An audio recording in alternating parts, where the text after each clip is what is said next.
In this hollow, in the winter of 1932, Mamie Thurman watched her husband gunned down by 9 deputies right in front of their children. What followed was a chain of reckonings the courts never saw fit to hold. Between August 12th and August 29th, 1927, 9 county deputies died during systematic campaign by Mamie Thurman, who'd eliminated everyone responsible for shooting husband Robert to death during warrant service at family home. After deputies had fired 63 shots into unarmed man who'd been standing on front porch, holding 3-year-old daughter while attempting to read arrest warrant that officers claimed authorized taking him into custody, after coroner's inquest had ruled shooting justified, despite medical evidence showing Robert had been shot 17 times, including 9 wounds in back while shielding child from gunfire, and despite testimony from 4 children who'd witnessed father being killed by deputies, who'd continued firing after he'd fallen wounded. By September 2nd, all 9 deputies who'd participated in shooting were dead, their bodies discovered throughout Harlan County, Kentucky, where 38-year-old widow had systematically eliminated officers through methods demonstrating that when legal systems refuse to hold law enforcement accountable for killing fathers in front of traumatized children, then family members will deliver justice that courts decline to provide, even when evidence documented execution rather than legitimate warrant service requiring use of deadly force. Harlan County, Kentucky, occupied 470 square miles of rugged Appalachian mountain terrain in 1927, populated by approximately 64,000 people, mostly working in coal mines that dominated regional economy or farming small plots of rocky hillside land that provided subsistence living for families whose economic options were severely limited by geography and by educational opportunities that isolated mountain communities offered. The county seat of Harlan was Coal Town of 7,000 residents, commercial center, where company stores sold goods to miners at inflated prices that kept workers perpetually indebted, where courthouse dominated town square, and where sheriff's office occupied prominent stone building adjacent to county jail that held prisoners awaiting trial or serving sentences for crimes ranging from bootlegging to assault to murder. That violence-prone culture of coal mining region, produced with disturbing regularity during era when labor disputes and personal feuds frequently escalated into gunfire that law enforcement seemed unable or unwilling to prevent effectively. August 1927 meant sweltering heat in mountain valleys, where temperature and humidity combined to create oppressive conditions that made physical labor in underground coal mines even more dangerous than usual. Where tempers shortened, and where conflicts that might have been resolved peacefully during cooler months instead erupted into violence that law enforcement responded to with aggressive tactics that sometimes seemed designed to escalate rather than de-escalate tensions. The month also marked a period of heightened labor unrest, when coal operators had announced wage reductions, claiming that market conditions required cutting miners' already minimal compensation. Announcement had prompted organizing efforts by United Mine Workers that coal companies and county authorities viewed as dangerous radicalism, threatening established order that kept workers subordinated to corporate interests that dominated regional politics and economics. Mamie Thurman was 38 years old in August 1927, had been married to Robert Thurman for 19 years, and had borne 6 children ranging in age from 3 to 18. Family lived in small house on mountainside property that Robert had inherited from father, who'd worked coal mines for 40 years before dying at 56 from black lung disease that killed countless miners whose health coal companies sacrificed for profits that enriched distant investors while leaving workers and families struggling to survive on wages that barely covered basic necessities. Robert worked as carpenter rather than as miner, had skills that allowed him to earn slightly better income than underground laborers received, had built reputation for quality work that kept him employed steadily despite economic uncertainties that plagued region, where most men's livelihoods depended entirely on coal industry's volatile cycles of boom and bust. Robert's involvement with United Mine Workers Union organizing efforts during summer 1927 had been peripheral rather than central. He'd attended several meetings where organizers had explained benefits of collective bargaining, and had signed union card indicating support for workers' right to negotiate wages and working conditions rather than accepting whatever terms coal operators dictated unilaterally. Robert hadn't been organizer himself or vocal advocate speaking at rallies, simply had been sympathetic to miners, whose economic struggles he understood from growing up in coal mining family and from witnessing father's deterioration from occupational disease, that coal companies refused to acknowledge or compensate adequately when illness prevented continued work, and when medical expenses consumed savings that should have supported retirement years. Coal operators and county authorities had viewed any union support as dangerous radicalism, requiring aggressive suppression, had compiled lists of men who'd attended organizing meetings or who'd signed union cards, had coordinated with Sheriff William Crawford to develop plans for arresting union sympathizers on charges that would remove them from community during critical period when organizing campaign was attempting to build membership sufficient for calling strike that would force coal companies to negotiate, rather than continuing to impose wages and conditions unilaterally. The arrests had been coordinated to occur simultaneously across county, designed to decapitate union organizing through removing multiple supporters at once, and through creating atmosphere of fear that would discourage others from continuing involvement with activities that authorities characterized as criminal conspiracy rather than legitimate labor organizing,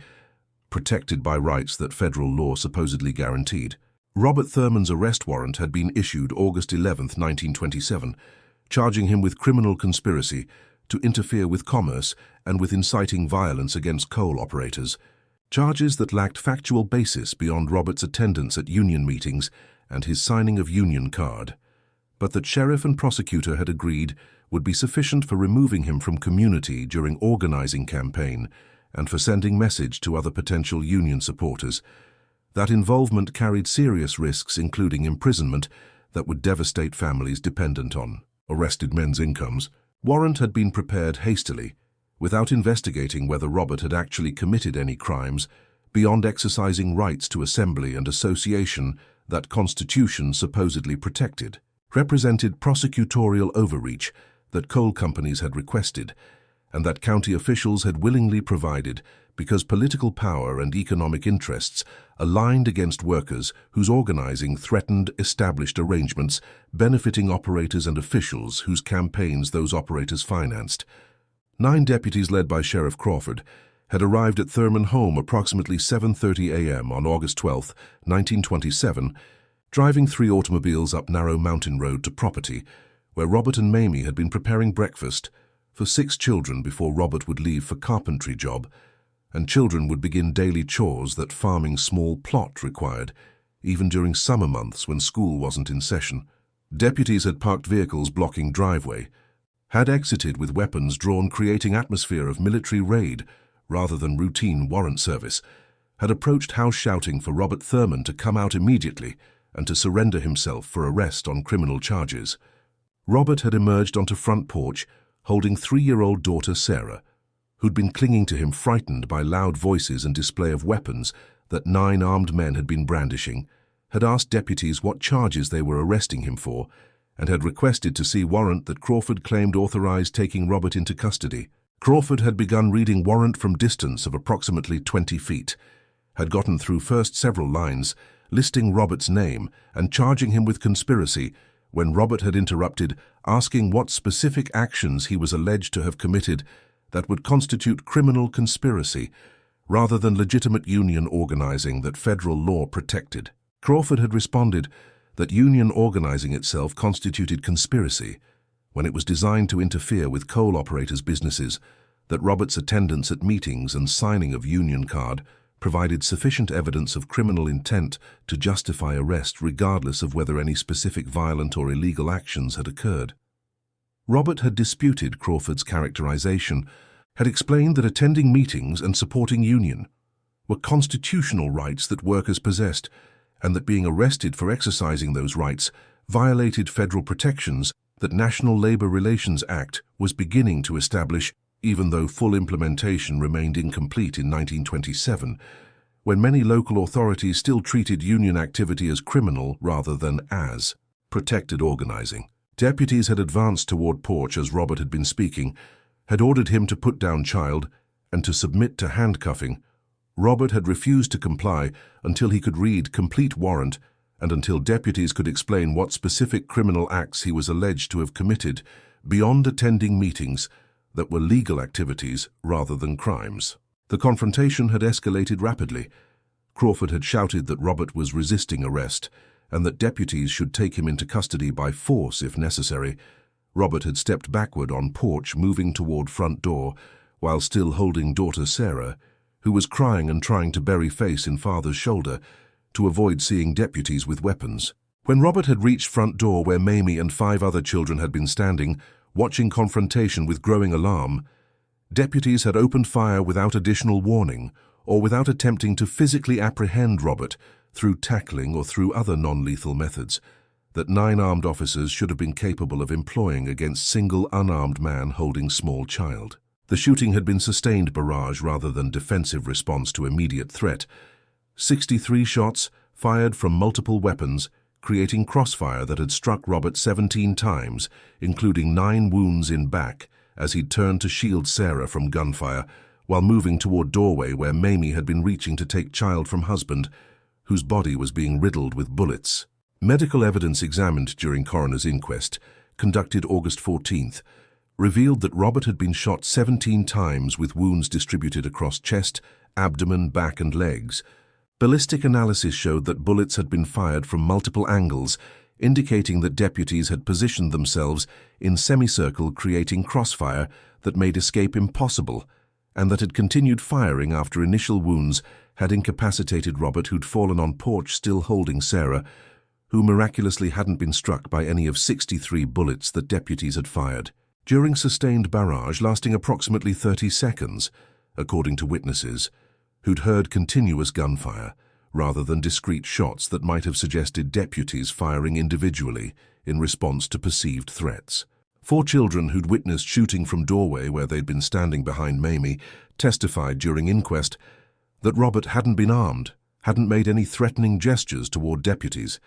had simply been attempting to read warrant and to understand what crimes he was being charged with before submitting to arrest, that he hadn't been refusing, but had been questioning legitimacy of given that charges seemed to be based solely on union organizing activities that were legal rather than criminal. Children's testimony described how Robert had been holding Sarah, how he'd been backing toward door while asking about warrant, how deputies had suddenly started shooting without warning or without Robert doing anything that children could perceive as threatening to officers who'd been standing 20 feet away with weapons already drawn. Mamie's testimony corroborated children's accounts. She described how Robert had been retreating toward doorway, attempting to hand Sarah to her when shooting began,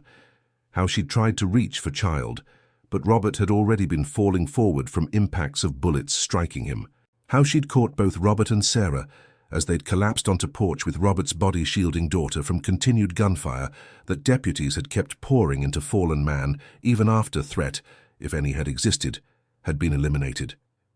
Mamie testified that she'd heard Robert cry out asking why deputies were shooting him when he hadn't been resisting arrest, that he'd managed to hand Sarah to her before dying from wounds that medical examination would later confirm had been fatal within minutes of first shots. Coroner's inquest jury of 6 men had been selected from community members who coroner Dr. James Bradford considered suitable for rendering verdict about whether shooting had been justified or whether criminal charges should be recommended against deputies who'd killed unarmed man in front of wife and 6 children on front porch of family home during warrant service for charges that seemed designed to suppress union organizing rather than to prosecute actual crimes. The inquest lasted approximately 4 hours, during which deputies testified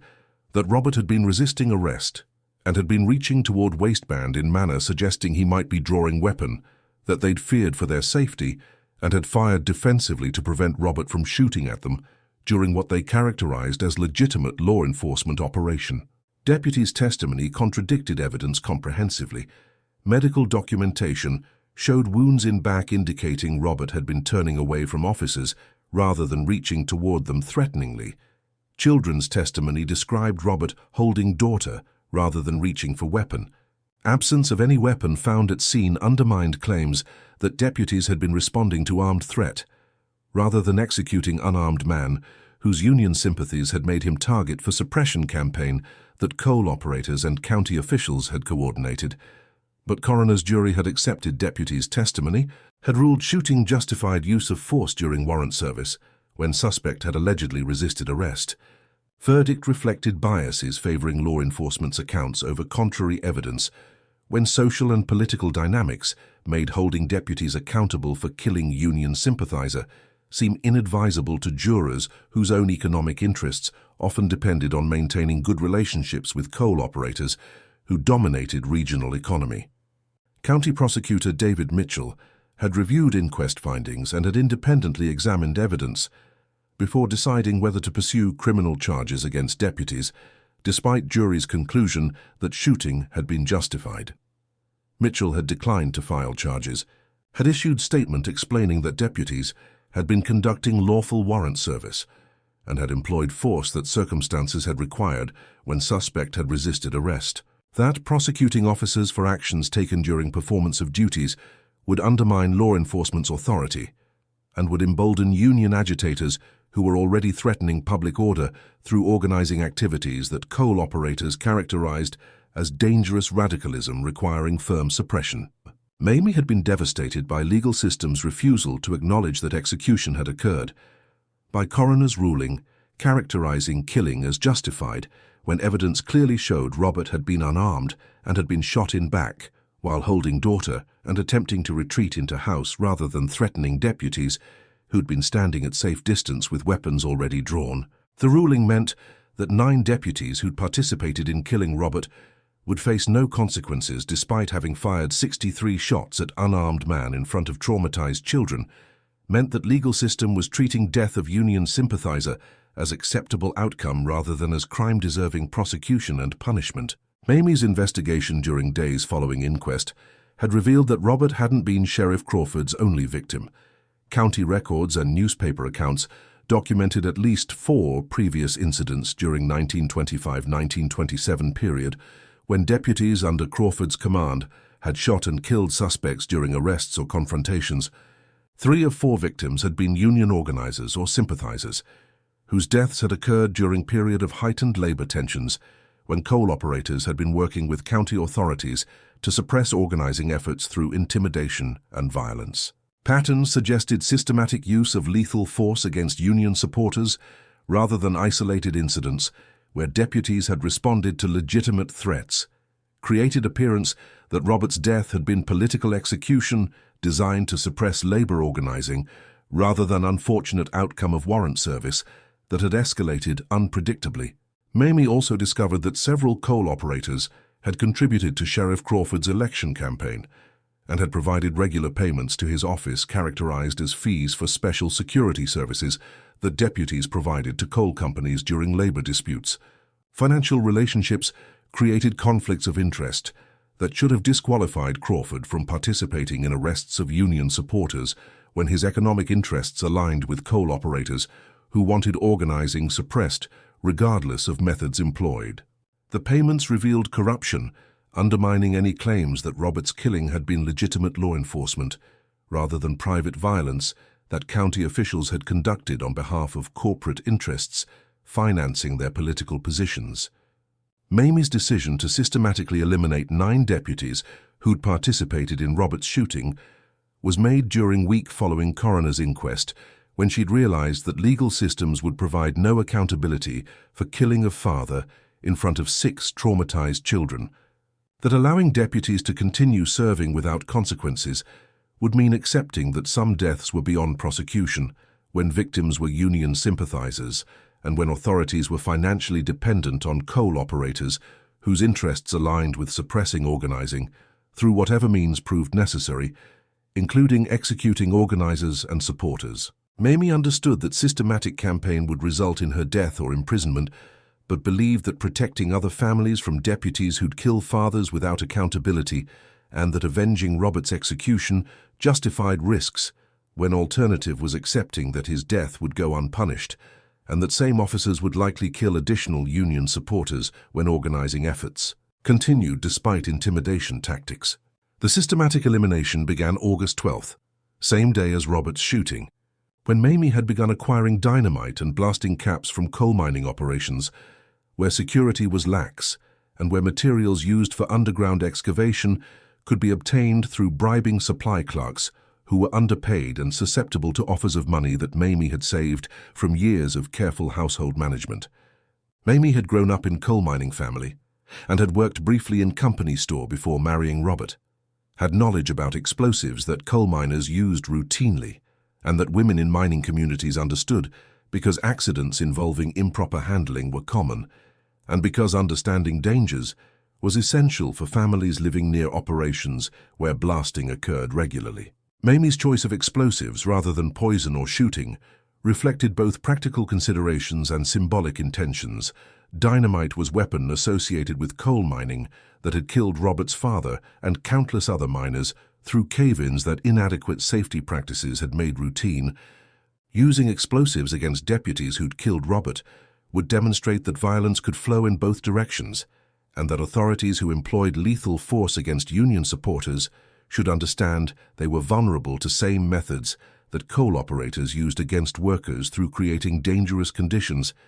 that maximized profits while minimizing expenditures on safety measures. Deputy Thomas Harrison was first to die August 15th when his automobile exploded shortly after he'd started engine to drive to work. Dynamite that Mamie had placed under vehicle during night had detonated when ignition triggered blasting cap wired to electrical system. Explosion had killed Harrison instantly and had destroyed vehicle completely, leaving little evidence about how explosion had been triggered or who might have placed explosives. Investigation had attributed death to accidental detonation of dynamite that Harrison might have been transporting for coal operators, who sometimes used deputies for moving materials. Theory seemed plausible enough that authorities hadn't immediately suspected deliberate murder or connected Harrison's death to Robert Thurman shooting 3 days earlier. Additional deputies died throughout August, with explosions occurring at their homes or vehicles, or at locations where targets could be caught without witnesses who might observe Mamie placing explosives or might provide descriptions, allowing identification of perpetrator. Deputy Robert Mitchell died August 18th when explosion destroyed his home while he slept. Deputy James Crawford died August 21st when explosion at Sheriff's Department occurred shortly after he'd arrived for work. Deputy William Bradford died August 24th when his vehicle exploded similarly to Harrison's death. Pattern continued through August, with deaths occurring regularly enough to make authorities suspicious that systematic campaign, rather than accidental explosions, was killing deputies, but without obvious evidence pointing to specific perpetrator who might be conducting elimination. Each explosion was investigated by county officials who examined debris looking for evidence of deliberate sabotage. Early investigations had concluded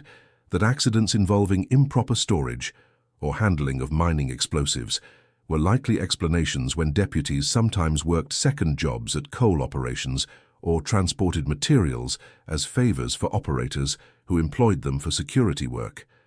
But as deaths accumulated, pattern became impossible to dismiss as coincidence. Authorities recognized that systematic campaign was targeting deputies specifically, and that explosions were too regular and too precisely timed to represent accidental detonations. Sheriff Crawford, who'd organized Robert Thurman's shooting, but who'd survived initial wave of explosions that had killed 4 deputies during first 2 weeks of August, began taking extensive security precautions, varying his routes and schedules, inspecting vehicle carefully before starting engine, sleeping at different locations rather than at home where explosion might occur during night. But Crawford's precautions hadn't prevented his death August 26th when explosion occurred at courthouse, where he'd been working late, believing that public building would be safer than locations where Mamie could place explosives during darkness when witnesses wouldn't observe suspicious activity. By August 29th, 9 deputies were dead from explosions that investigation had determined were deliberate murders rather than accidents. Systematic elimination had proceeded with precision that suggested perpetrator possessed both knowledge about explosives and determination to kill everyone who'd participated in Robert Thurman shooting regardless of security measures that remaining targets had implemented, attempting to prevent attacks. Recognition of pattern came fully only when anonymous letter appeared at offices of Harlan County newspaper August 30th, letter explained that 9 explosions were systematic retribution for executing Robert Thurman, who'd been shot 63 times in front of wife and 6 children during warrant service based on charges designed to suppress union organizing rather than to prosecute actual crimes. Letter stated explicitly that Mamie Thurman had killed 9 deputies because legal system had refused to provide justice for husband's death. That systematic elimination was warning to law enforcement and coal operators that killing union supporters without accountability would result in consequences that courts wouldn't impose, but that widows would deliver when official channels failed. That other families whose members were killed by anti-union violence should understand that vengeance was justified response when authorities demonstrated through declining prosecutions that some victims wouldn't receive justice regardless of evidence proving that executions, rather than legitimate law enforcement, had occurred. Investigation following letter focused immediately on Mamie as likely perpetrator.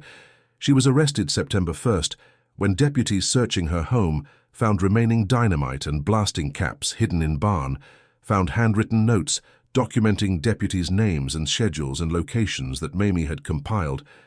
while planning systematic elimination campaign, found technical diagrams showing how blasting caps could be wired to vehicle ignitions or how timed fuses could be used for creating delayed detonations, allowing perpetrator to be distant when explosions occurred.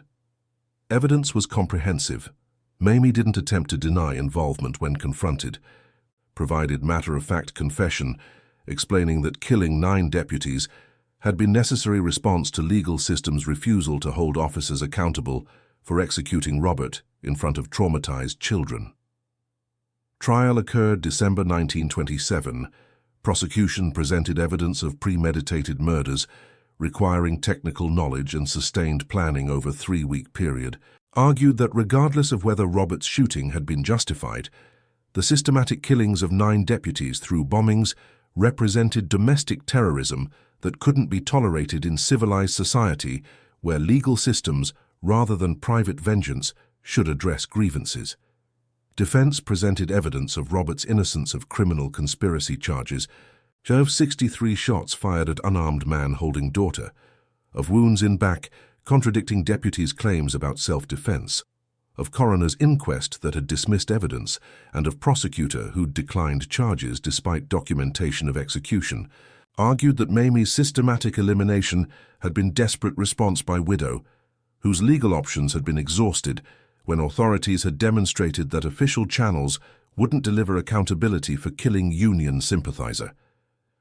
Jury deliberated 8 days before returning guilty verdict on all 9 murder counts, longest deliberation in county history, reflected jurors' internal debates about whether Mamie's circumstances created justification or mitigation, even though law clearly prohibited systematic killing, regardless of provocations. Jurors explained afterward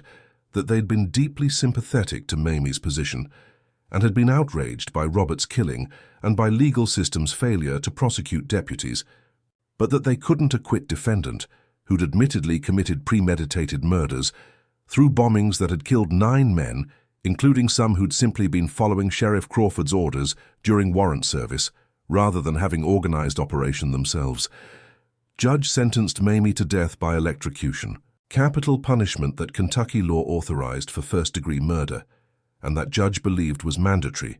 given jury's findings about premeditation and multiple victims, even though circumstances were extraordinary, and even though many observers believed that legal system's failures had created situation where desperate widow had employed violence that courts had to condemn, but that moral complexity made difficult to characterize as simple criminality-deserving execution. Mamie's execution was scheduled for March 1928, but attracted national attention from labor organizations and from women's groups highlighting how anti-union violence and failures of legal accountability created desperate responses. Petitions seeking clemency gathered over 200,000 signatures arguing that executing widow, who'd responded to husband's unjust killing, represented compounding tragedy rather than delivering justice. That coal operators and corrupt county officials who'd coordinated Robert's execution bore responsibility exceeding Mamie's, even though law couldn't hold them accountable when qualified immunity and prosecutorial discretion protected their violence while condemning her defensive response. Kentucky Governor Flem Sampson reviewed clemency petition in February 1928, commuted sentence to life imprisonment, citing extraordinary circumstances, while maintaining that systematic bombings couldn't be excused regardless of Robert's innocence or deputies' misconduct or legal system's failures that had created situation where Widow had felt compelled to deliver justice that official channels had refused to provide. Mamie served 29 years in Kentucky State Reformatory for Women before dying in 1956 at age 67 from complications of pneumonia that inadequate medical care at prison facility had allowed to develop into fatal condition, buried in prison cemetery rather than in family plot where Robert's grave was located, and where Mamie had wanted to be interred alongside husband, whose death she'd avenged through systematic campaign that had cost 9 deputies their lives and had cost Mamie nearly 3 decades of freedom that she'd sacrificed protecting other Union families from law enforcement officers who'd demonstrated they would kill organizers and sympathizers without facing accountability that legal systems should have provided. During 29 years of imprisonment, Mamie became symbol for labor movement activists who viewed her case as example of how anti-union violence and failures of legal accountability created situations where desperate defensive responses seemed like only available options, when official channels systematically protected coal operators' interests over workers' rights and lives. Prison reform advocates also highlighted Mamie's case as demonstrating how criminal justice systems punished victims of institutional failures,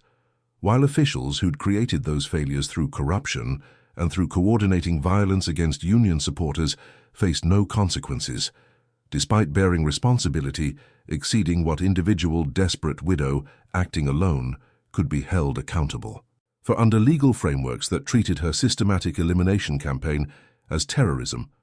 while characterizing deputies' execution of Robert as justified law enforcement. 6 children who'd witnessed Robert's shooting suffered lasting trauma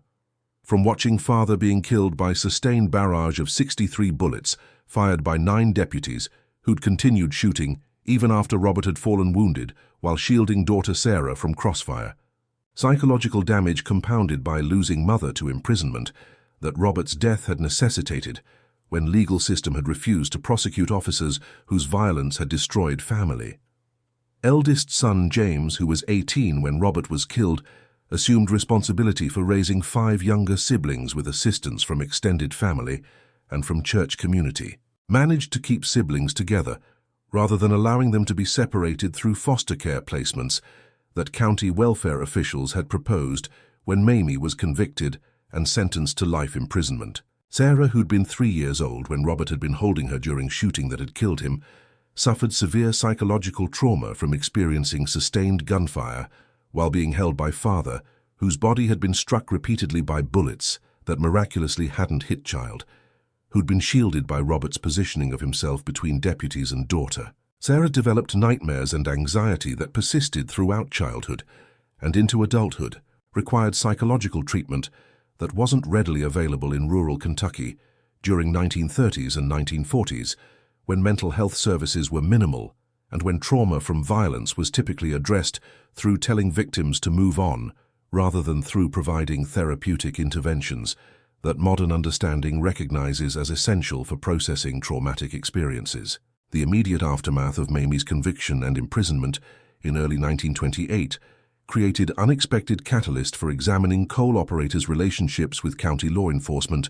when federal investigators responding to labor movement complaints about case discovered that Sheriff Crawford and multiple deputies had been receiving regular payments from coal companies characterized as fees for security services, but that actually represented bribes for suppressing union organizing through intimidation and violence that Robert Thurman's execution had exemplified. Federal investigation revealed pattern of coordinated anti-union violence in Harlan County during 1925 and 1928 period, where at least 14 union organizers and sympathizers had been killed by deputies during arrests or confrontations. Pattern that investigators characterized as systematic campaign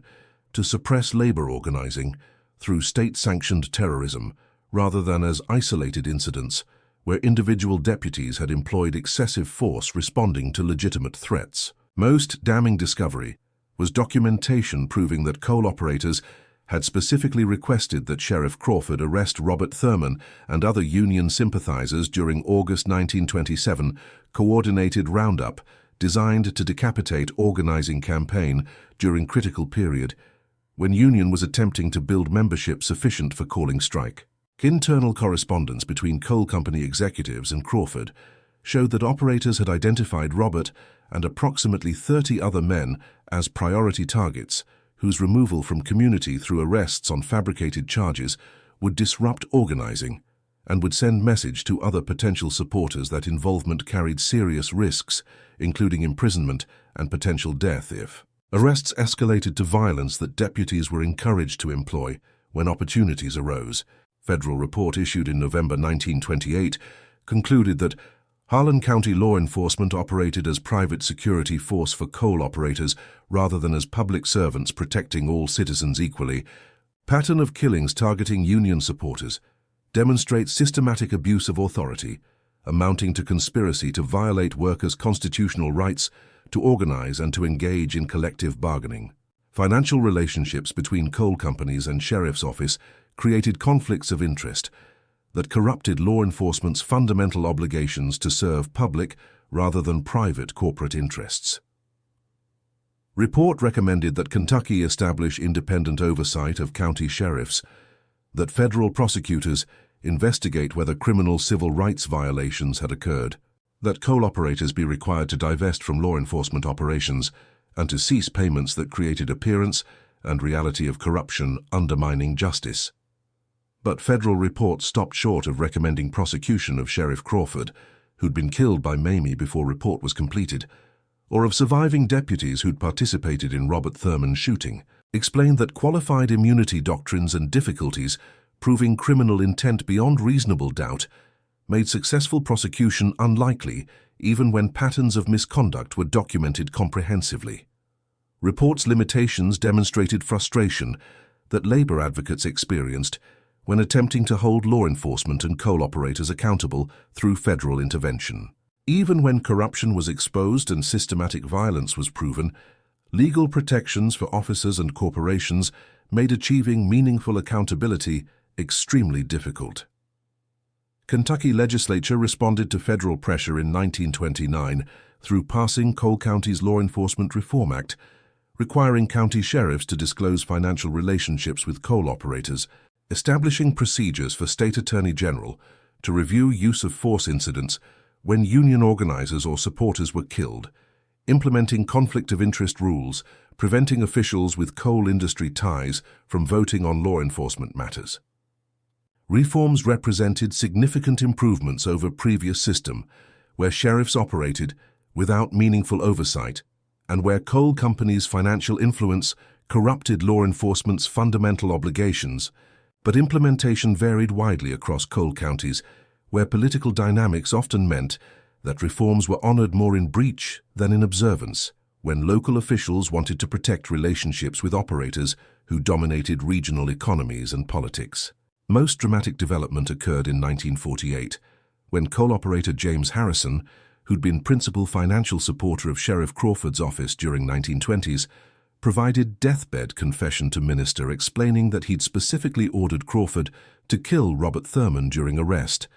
that fabricated criminal conspiracy charges had been designed to create pretext for warrant service, that Harrison had instructed should result in Thurman's death rather than in actual arrest and prosecution,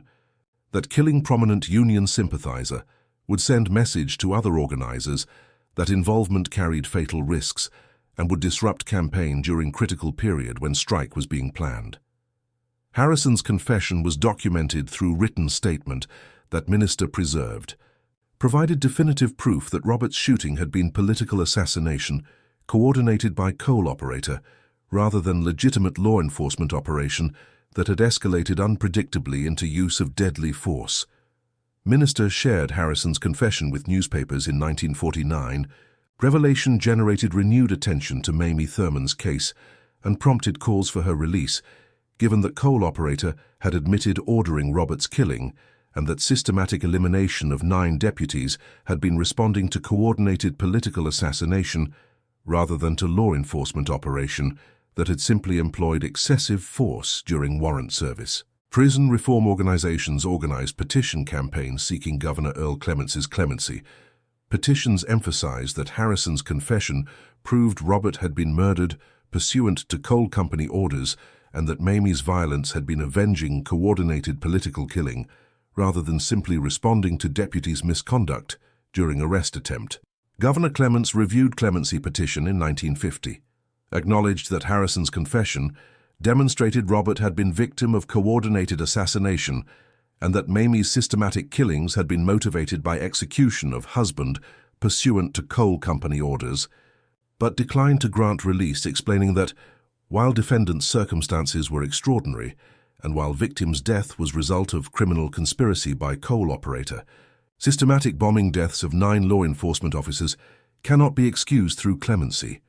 regardless of how unjust the killing that motivated defendant's violence or how culpable the coal operator whose orders triggered tragic events. Clemence's decision reflected political calculation that releasing woman who'd killed 9 deputies through bombings would generate opposition from law enforcement organizations whose support governors needed for maintaining public safety credibility.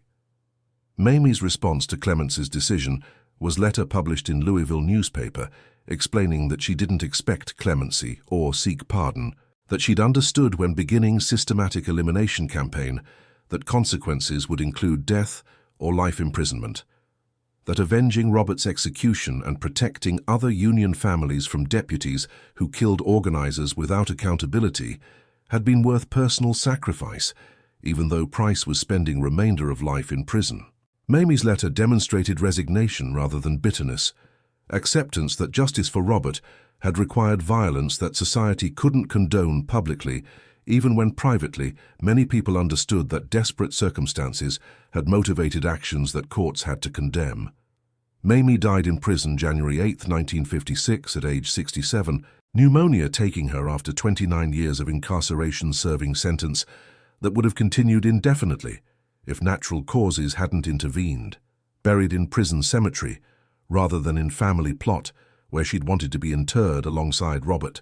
whose grave she'd never been permitted to visit during decades of imprisonment. Approximately 400 labor advocates and family supporters attended funeral, gathering that prison officials attempted to limit,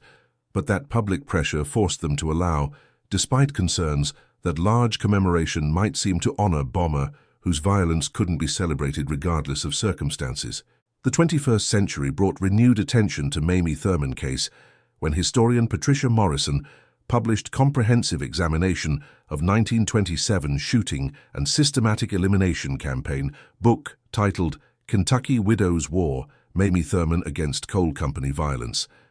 documenting Robert's death through medical records, witness testimony, coroner's inquest proceedings, prosecutor's decision declining charges, Mamie's systematic bombing campaign, trial and imprisonment, Harrison's deathbed confession, federal investigation revealing Crawford's corruption. Morrison's research discovered details that decades had obscured, found that Robert hadn't been Crawford's only victim, when at least 3 of Sheriff's 4 previous shooting victims had been Union organizers whose deaths had occurred during coordinated anti-Union campaign that Harrison had financed through payments to Sheriff's office. Most shocking discovery was documentation proving that at least 2 of 9 deputies Mamie had killed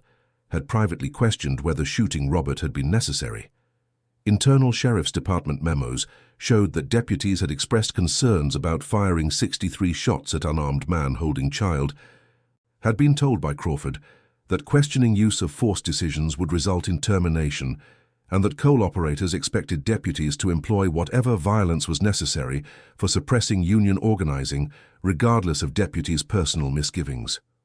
Morrison calculated that Mamie's systematic elimination hadn't discriminated between Crawford, who'd organized assassination pursuant to Harrison's orders, and reluctant deputies who'd participated under threat of losing employment during Depression, when jobs were scarce and when refusing orders from superior officer would have meant economic devastation for families. Documentary filmmaker Sarah Thompson produced comprehensive examination in 2019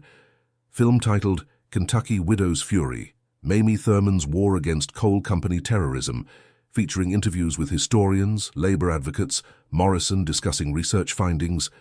descendants of Mamie and Robert expressing perspectives on whether systematic bombings had been justified response to coordinated political assassination or whether violence had exceeded defensive necessity, even when responding to coal operators' orders to kill Union sympathizer. Documentary presented balanced account, acknowledging both horrific injustice of Robert's execution and extraordinary violence that Mamie had employed when killing 9 men systematically through bombings over a 3-week period that had terrorized county and had created atmosphere where law enforcement and coal operators had briefly feared that systematic campaign might extend beyond 9 deputies, to include operators themselves who'd ordered violence. Most powerful segment featured interview with Jennifer Carter, age 58 in 2019, and great-granddaughter of Mamie and Robert Thurman, describing how learning about family history had motivated her advocacy for labor rights and for holding corporations accountable when they employ violence against workers organizing for better conditions. Jennifer explained that, discovering that great-grandfather Robert had been executed by deputies, firing 63 shots pursuant to coal operators' orders, and that great-grandmother Mamie had systematically killed 9 deputies after legal system refused to prosecute, helped me understand that corporate violence against workers isn't just a historical problem, but continues affecting families today when companies retaliate against organizers, knowing that legal protections are often inadequate for preventing violence or for holding perpetrators accountable, when qualified immunity and corporate liability limits protect those responsible. Documentary's most controversial revelation came from newly discovered personnel files showing that Sheriff Crawford had received explicit warnings from county commissioners in 1926 that his financial relationships with coal operators created appearance of corruption and that his pattern of shootings targeting Union supporters was generating federal scrutiny that could result in oversight, diminishing county's autonomy. Files proved that county leadership had known about Crawford's corruption and violence, but had allowed him to continue operating without meaningful oversight when prioritizing coal operators' interests over workers' rights, and when commissioners themselves had financial relationships with coal companies, making independent oversight politically and economically inadvisable. Discovery of commissioners' warnings generated calls for posthumous investigation of county officials' conduct. Kentucky Attorney General conducted review in 2020, examining whether officials had violated duties to protect public when allowing known corruption and systematic violence to continue without intervention. Review concluded that, while direct evidence of criminal conspiracy between county officials and coal operators is substantial, statute of limitations and death of all parties prevents prosecution, pattern of ignored warnings, documented corruption, and failure to investigate killings creates clear evidence that Harlan County government during 1920s operated essentially as subsidiary of coal companies rather than as independent authority serving all citizens equally. Kentucky established Comprehensive Memorial and Educational Center in 2021 at former Harlan County Courthouse where Mamie's trial had occurred, museum documenting case through multiple perspectives, including Robert's union organizing and his innocence of criminal conspiracy charges, 63 shots fired at unarmed man holding daughter, wounds in back, contradicting deputies' self-defense claims, children's trauma from witnessing father's execution, coroner's inquest dismissing evidence, prosecutor declining charges, Crawford's corruption and coal operator payments, Harrison's deathbed confession ordering Robert's killing, Mamie's systematic bombing campaign, trial and life imprisonment, federal investigation revealing systematic anti-union violence, 2 deputies' private concerns about shooting. Museum presented balanced historical account, refusing to characterize Mamie as unambiguous hero or as domestic terrorist whose violence exceeded justification. Central exhibit featured side-by-side displays contrasting Robert's documented innocence with legal systems failures and coal operators' coordination of his assassination. Visitors could read medical evidence showing execution-style shooting, Harrison's confession admitting he'd ordered killing, commissioners' warnings about Crawford's corruption that had been ignored, then could view ethical guidelines about corporate accountability and government obligations to protect workers' rights. Exhibit included audio presentations featuring labor advocates arguing that Mamie's violence was understandable, desperate response to complete system failure and corporate terrorism, while law enforcement representatives maintained that systematic bombing couldn't be condoned, regardless of institutional failures and coal operators' culpability. Memorial Room honored Robert Thurman and 13 additional union organizers killed by Harlan County deputies during 1925 and 1928 anti-union campaign that federal investigation had documented, listed men's names and ages, alongside explanations of circumstances, showing they'd been killed during coordinated suppression effort financed by coal operators whose payments to sheriff's office had corrupted law enforcement into private security force serving corporate interests rather than public welfare. Memorial included audio recording from Jennifer Carter, describing how discovering family history had motivated her labor advocacy work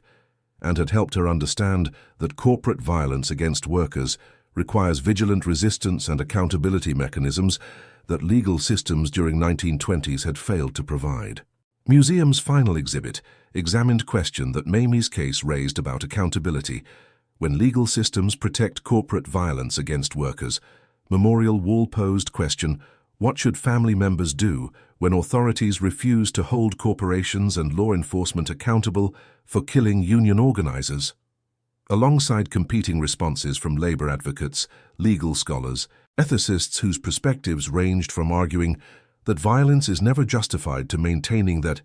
when legal systems completely fail and when corporations coordinate political assassinations, then desperate defensive measures become moral imperatives that conventional ethical frameworks cannot adequately judge. By 2024, Mamie Thurman's case remained most studied example in labor history courses, examining how corporate violence against workers and failures of legal accountability create desperate responses, case studied in corporate responsibility seminars as cautionary tale about how financial relationships between corporations and law enforcement corrupt justice systems, discussed in qualified immunity debates as illustration of how legal doctrines protecting officers from accountability can motivate private violence when official channels are systematically unavailable for holding perpetrators responsible. Kentucky legislature passed resolution in 2022 formally acknowledging that Sheriff Marcus Crawford's 1927 shooting of Robert Thurman, pursuant to coal operator James Harrison's orders, represented serious failure of law enforcement to serve public interest rather than private corporate interests. That coroner's inquest dismissing medical evidence showing execution-style killing violated obligations to conduct objective review. That prosecutor's decision declining charges despite documentation of coordinated political assassination created environment where Mamie Thurman's systematic elimination of 9 deputies was tragic consequence of complete accountability failure and corporate terrorism. That county commissioner's refusal to investigate Crawford's corruption after being warned about conflicts of interest demonstrated dereliction of oversight responsibilities that enabled systematic violence against union organizers. Resolution was carefully worded to acknowledge system failures and corporate culpability without explicitly justifying Mamie's violence. Reflected legislature's recognition that 97 years hadn't resolved questions about when corporate violence against workers justifies desperate defensive responses, even though legal systems cannot sanction systematic killing regardless of provocations. Modern labor advocates invoke Mamie's case as historical example, demonstrating importance of protecting workers' organizing rights, of preventing corporate capture of law enforcement, of ensuring accountability when companies employ violence against union supporters, reforms that Mamie's desperate bombings had helped inspire through exposing corruption and systematic anti-union terrorism that federal investigation had documented. Historical marker at Mamie's prison grave was installed in 2022, inscription reading, Mamie Thurman, 1889-1956, systematically killed 9 Harlan County deputies, who shot husband Robert to death in front of 6 children during 1927 warrant service based on fabricated criminal conspiracy charges designed to suppress union organizing. Deputies fired 63 shots at unarmed Robert, who was holding 3-year-old daughter while attempting to read warrant. Coal operator James Harrison later confessed ordering Robert's killing to disrupt United Mine Workers' campaign. Coroner's inquest ruled shooting justified, despite medical evidence showing 17 wounds, including 9 in back. Prosecutor declined charges. Sheriff Marcus Crawford, who organized shooting, had received regular payments from coal operators, creating corruption that federal investigation documented. Mamie served 29 years before dying in prison. Her case prompted federal investigation revealing systematic anti-union violence in Kentucky coal counties and led to reforms including oversight of sheriff-corporate relationships. 2 of 9 deputies had privately questioned shooting, but participated following Crawford's orders under threat of termination. This grave reminds us that corporate violence against workers and accountability failures create desperate responses,